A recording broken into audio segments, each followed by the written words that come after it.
can damp affect my health? When people ask that question, it's typically linked to a form of damp called condensation, which is the black moulds, the mildew that people complain about within a building. It's the only form of damp that can eventually negatively affect someone's health. There hasn't, up until Awad Ishak, been a proven case that mould was a contributor to people negatively affected by health, but it was a devastating story of a 2-year-old passing away from living in an environment with a lot of mould. It has to be a lot of mould. Right. Small amounts of mould within a flat is unlikely to negatively affect people's health. And there is also the difference between toxic moulds and non-toxic moulds. Moulds come in different colours. There's black, grey, there's green, yellow, pink. Really? Lots of different colours of moulds that grow. They're actually naturally occurring in the environment. When we're walking about in the street, we're breathing in these moulds all the time, and in small doses, it does not affect our health. But when people are in an environment where they don't understand condensation and they have a build-up of moisture and a build-up of mould, and believe me, I've seen some really terrible conditions that people sadly live in.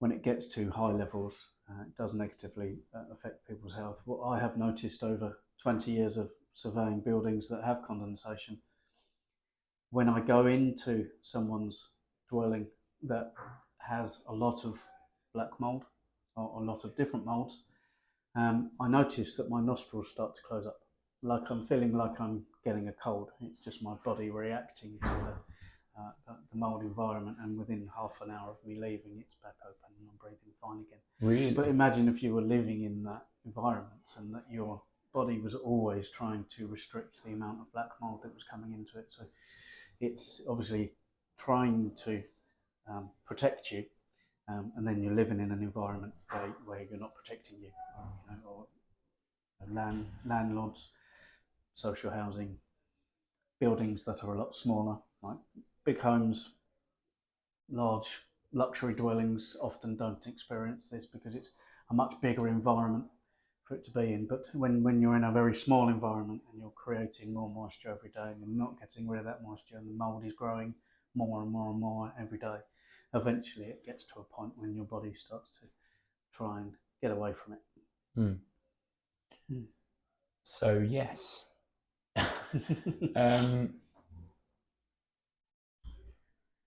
Trying to think. I didn't know that about the nostrils. That's mad. Yeah. But it makes a lot of sense.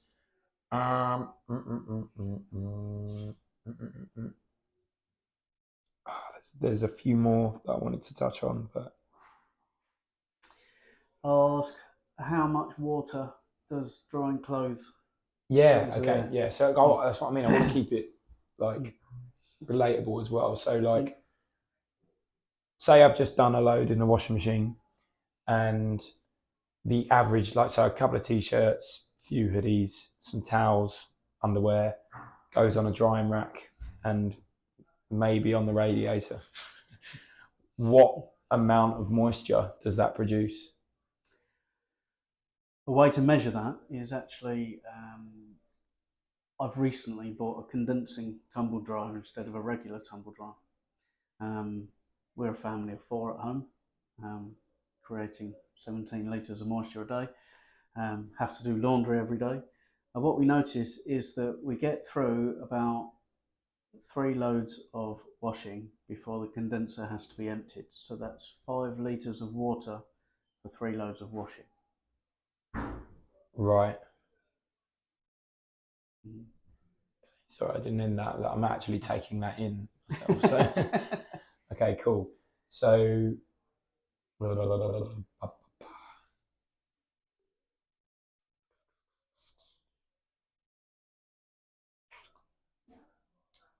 okay, let's do something. Let's bring it back to like commercial work or something like that. So, out of the jobs that you're just going to check the camera. My green light's still on, so it's fine. Yeah. So, out of the jobs that you've done recently, are there any like kind of stand out as like you you didn't expect to see that, or like something that's really surprised you? Or has there been any like work that you've done recently in like maybe a big office building or an old period property? What has stood out to you over the last couple of months? Or is it just business as usual? I guess you could probably compartmentalize the types of defects that we have in commercial buildings. Commercial buildings have a lot of plant normally on the roof, and then they've waterproofed the roof, put a load of plant on top of it, and then they've got a roof leak. And finding a roof leak beneath plant equipment that's very compacted is often a very difficult thing to be able to find. And when they turn them into green roofs, it can become even worse if it's not maintained properly. The outlets block and the thing fills up with water. That's very common. So green roofs are becoming typically a more common defect that we go to see. Below ground car parks are also very common.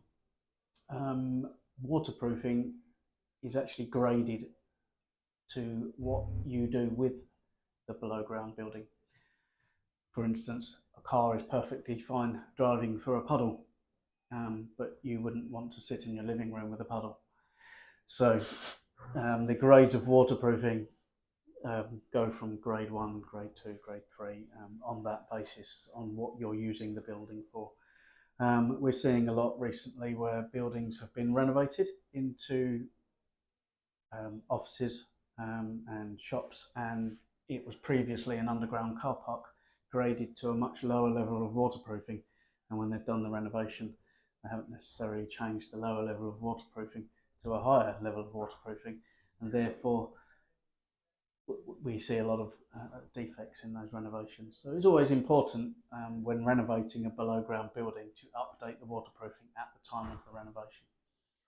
Right, so it's like if you upgrade the building, you have to upgrade the waterproofing for that building in order for it to match. Yeah, I mean, like I say, you'd be fine parking your car in a puddle, but you wouldn't be fine putting your living room rug in a puddle. Yeah. So the levels of expectation of waterproofing increase by what you're doing in the building rather than the building itself. And don't forget, water will always find a way in eventually, which means it's a fact that the building degrades over time.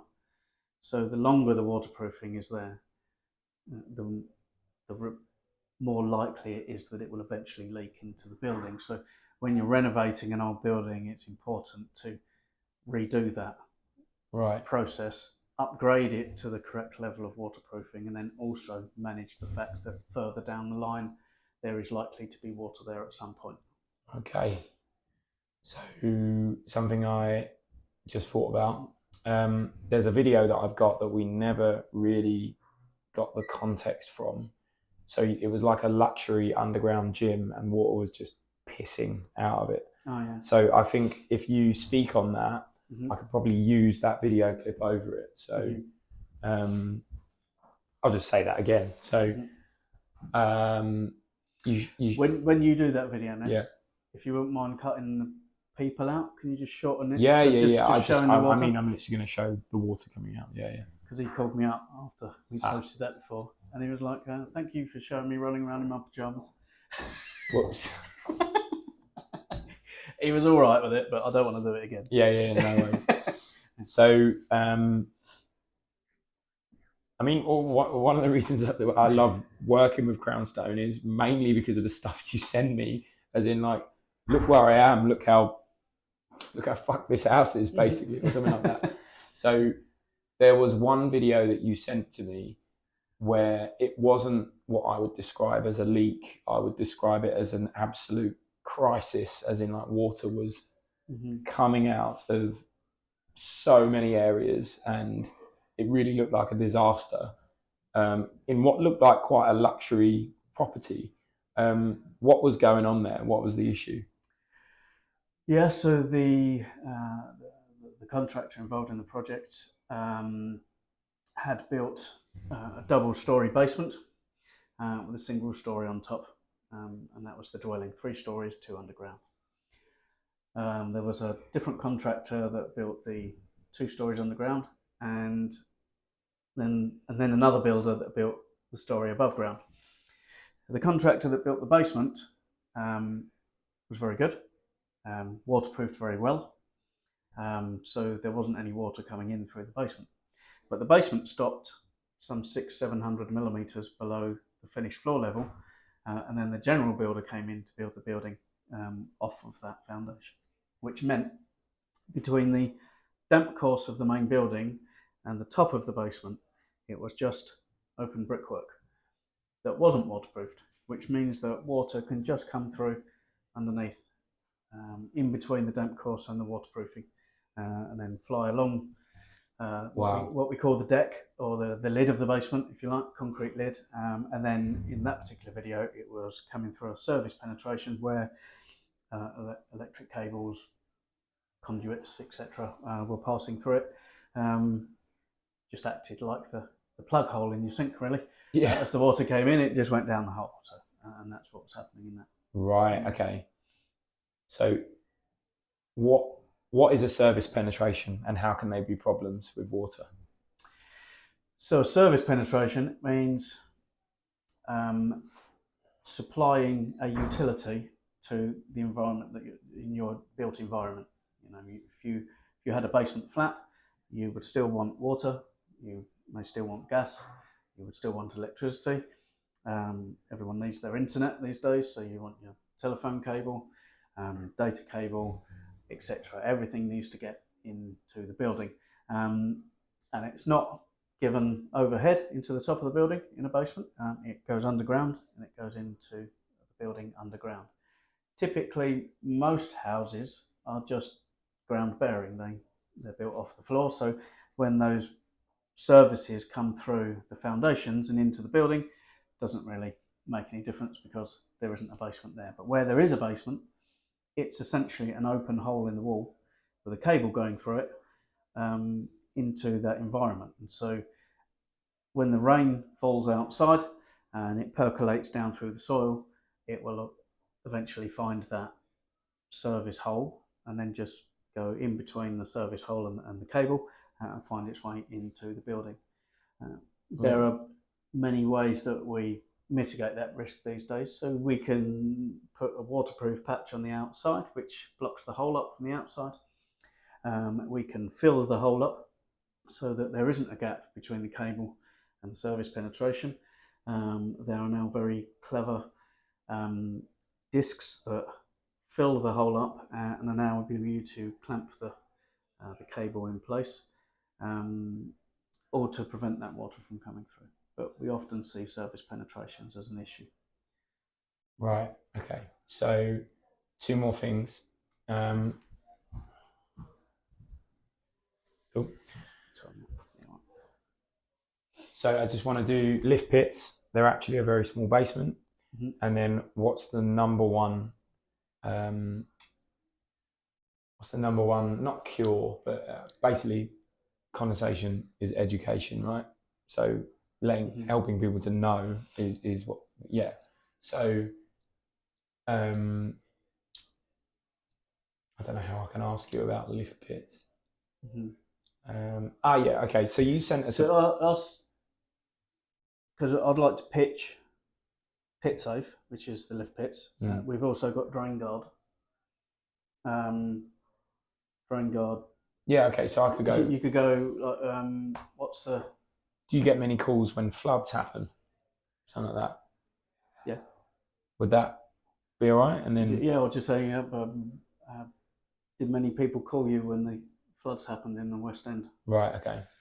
That would be one question for that. For lift pits, I'll just say what is the most neglected part of a basement normally? Okay. Cool. Yeah. So we've talked a lot about water in a building that, you know, like humans create, like families create.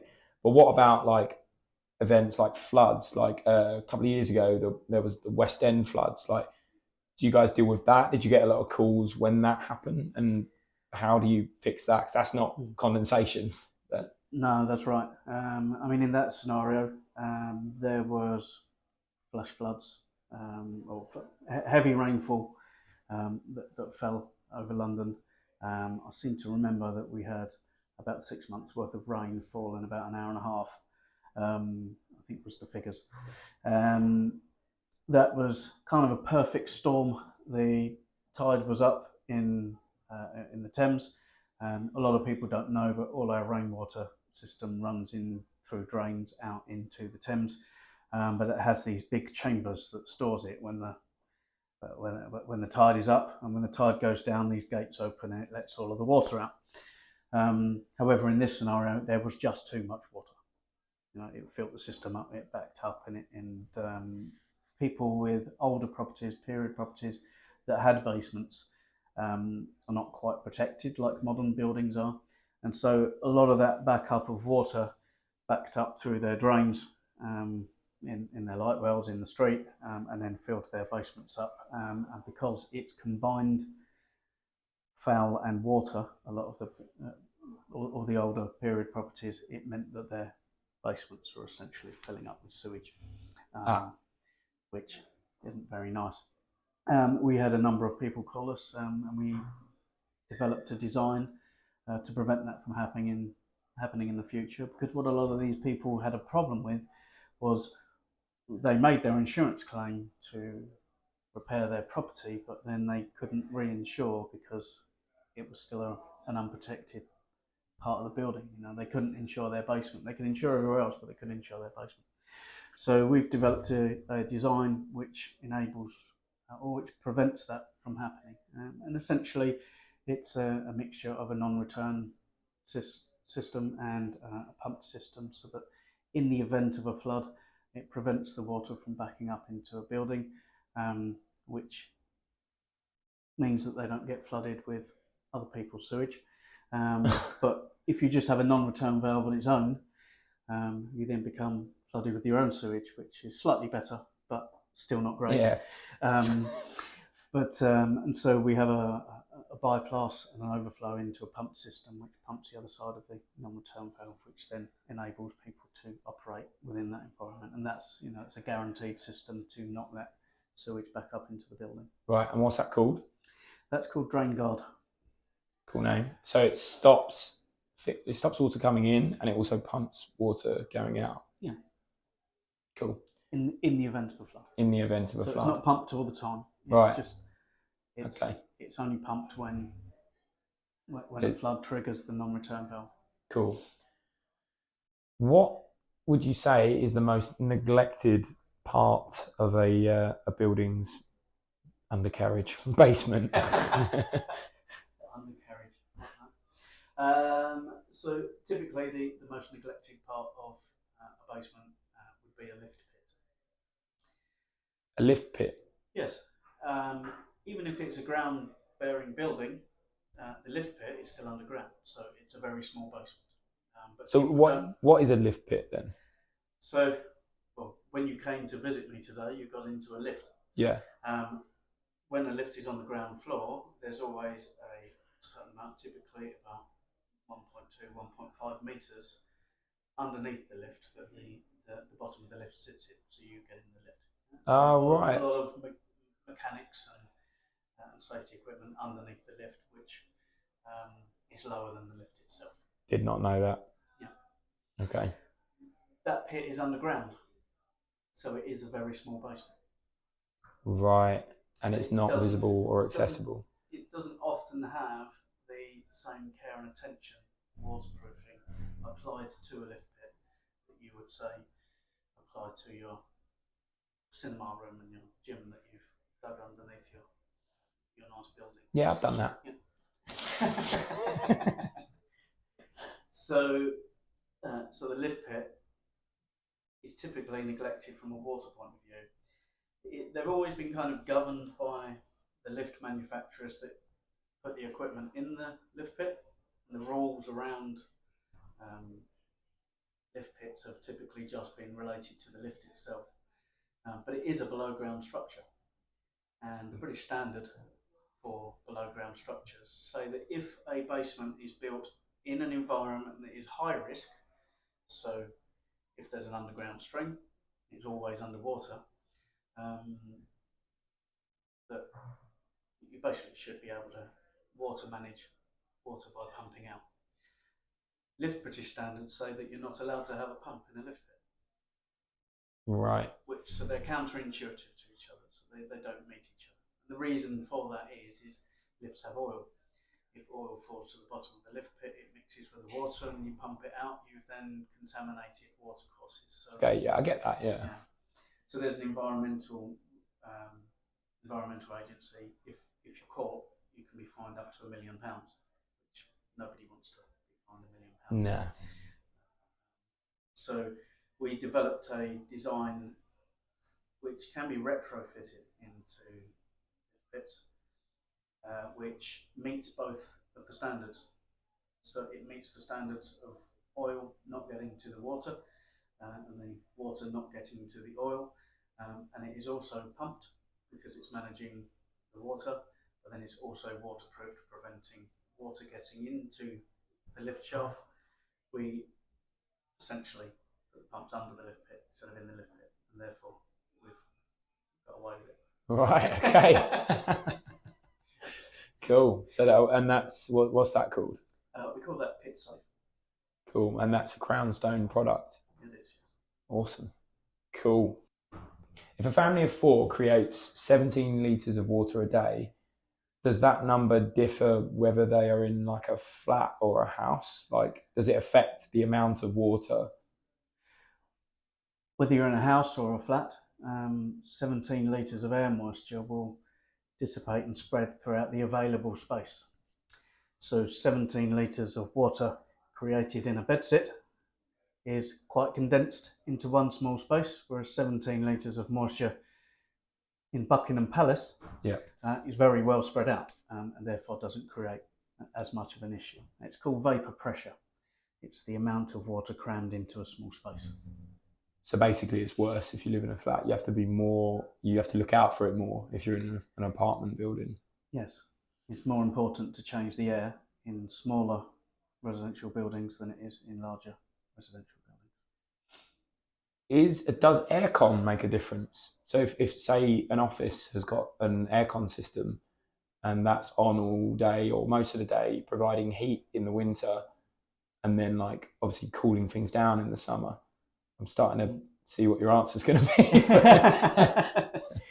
Well, air conditioning recycles the same air. It just changes the temperature of the same air. So if you don't change the air, right, you're recycling the same moisture that you had the day before and the day before, which in an office would typically be the breath of all your work colleagues. So it makes it worse. Well, I mean, it makes a nicer environment. It keeps it more temperate. You don't have the peaks and troughs of hot and cold, but it is still important and quite hygienic to be able to change the air within a building. Yeah, I mean, I've just realised I always hear like, aircon in a closed like kind of condition can make you ill, and I'm only just realising how that happens. Lovely. Okay. Cool, I'm just going to check that worked.